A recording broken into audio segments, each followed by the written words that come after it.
गर्मी का समय चल रहा था। बहुत ज़्यादा गर्मी पड़ रही थी। एक जंगल में एक चुड़ैल रहती थी। वहाँ गर्मी से काफ़ी परेशान थी। उसे भी गर्मी जोरों की लग रही थी। वहाँ घबरा रही थी। जहाँ भी जाती थी कहती थी, अरे बहुत गर्मी है, कहीं भी शांति नहीं है। इस गर्मी को कैसे कम करूँ, कुछ समझ नहीं आ रहा। जहाँ जाती हूँ बहुत ज़्यादा गर्मी लगती है। अब क्या करूँ, कहाँ जाऊँ जहाँ पर मुझे ठंडाई हो जाए। चुड़ैल जंगल में हर जगह भटकती है, लेकिन उसे अभी तक ठंडक नहीं मिली थी। गर्मी और ज़्यादा बढ़ने लगी थी क्योंकि चुड़ैल हर जगह घूम रही थी। वह एक जगह पर बैठ ही नहीं रही थी। वहीं पर एक गांव था। गांव के लोग ज़्यादातर उस जंगल में आते जाते रहते थे क्योंकि वहाँ बड़ा सा तालाब था। दौड़ते बातें कर रही थी, अरे मैं तो गर्मी में 3 बार नहाती हूँ। जंगल में 3 बार आकर 3 बार तालाब में नहाकर जाती हूँ, जब जाकर मुझे ठंडाई मिलती है, वरना यहाँ गर्मी तो बहुत ही कहर बरपा रही है। तभी दूसरी औरत कहती है, हाँ सही कहा तुमने, लेकिन मुझे लगता है इस जंगल में कोई चुड़ैल है, क्योंकि मैंने पहले भी चुड़ैल को देखा था और वहाँ चुड़ैल हो सकता है हमारी जान ले ले, इसलिए मैं कम आती हूँ। अरे कैसी बातें कर रहे हो, कोई चुड़ैल नहीं रहती। मैं तो दिन में कई बार आती हूँ, मुझे तो कई चुड़ैल नजर नहीं आती। मैं तो दिन में कितनी बार नहाती हूँ और रात को भी कई बार आ जाती हूँ, लेकिन मुझे तो डर ही नहीं लगता। अब भी तालाब में नहाने जा रही हूँ। अरे बहन, मैंने तो गांव में सुना, वहीं बोल दिया। अच्छा ही है अगर चुड़ैल नहीं हो तो। ठीक है, तुम भी नहाने जाओ, मैं भी अपने घर पर जाती हूँ और मेरा काम करती हूँ। दोनों अपनी अपनी जगह चली जाती है। चुड़ैल उनकी सारी बातें सुन रही थी। चुड़ैल को पता लग जाता है कि तालाब में नहाने से ठंडाई हो जाती है।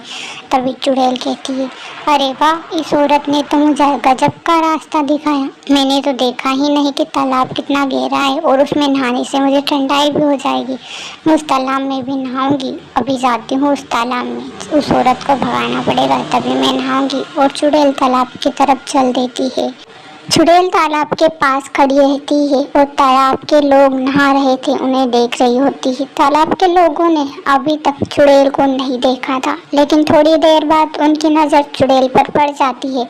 फिर धीरे धीरे करके सारे लोग वहाँ से भाग जाते हैं। अरे चुड़ैल आई, कोई तो बचाओ, कोई तो बचाओ, लेकिन उन्हें कोई बचाने वाला नहीं था। वहाँ सब अपने अपने घर चले जाते हैं और चुड़ैल थोड़ी ही देर में उस तालाब के अंदर आ जाती है और वहाँ भी उस तालाब में नहाने लगती है।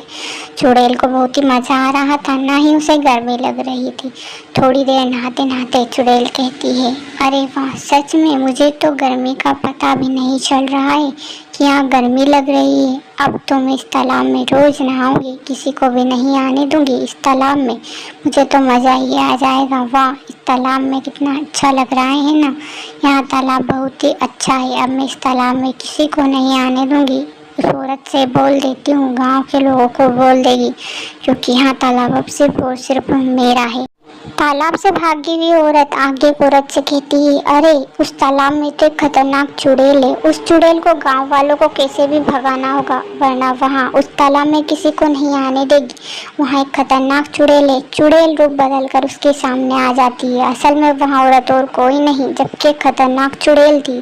चुड़ैल उसे बुरी निगाहों से देखती है। वहाँ कहती, अरे चुड़ैल जी, मुझे माफ़ कर दो, मैंने तो ऐसा कुछ बोला ही नहीं। मुझे नहीं पता था कि आप, मुझे माफ़ कर दो। मैं गाँव में किसी को नहीं बताऊंगी और ना ही आपको भगाने की कोशिश करूंगी। मुझे अपने घर जाने दो प्लीज़। चुड़ैल कहती है, वहाँ तालाब सिर्फ और सिर्फ मेरा है, मैं किसी को वहाँ नहीं आने दूंगी। तुम्हारी हिम्मत कैसे हुआ तालाब मुझसे छीनने की। और कई दिनों तक चुड़ैल उस तालाब में नहाती है और किसी गांव वाले को उस तालाब में नहीं आने दे रही। थोड़े दिन बाद वहाँ पर बारिश हो जाती है। गांव के लोगों को भी गर्मी से राहत मिल जाती है और चुड़ैल को भी काफ़ी अच्छा लगता है। वहाँ चुड़ैल रोज़ बारिश में नहाती थी। उसे बारिश में नहाना बेहद अच्छा लगता था। अब चुड़ैल उस तालाब की तरफ बिल्कुल नहीं जाती थी। गांव के लोगों को भी एक सुकून मिला था कि चुड़ैल अब उस तालाब में नहीं आती है, इसलिए गाँव के लोग अब पानी भरने के लिए तालाब में जाने लगे।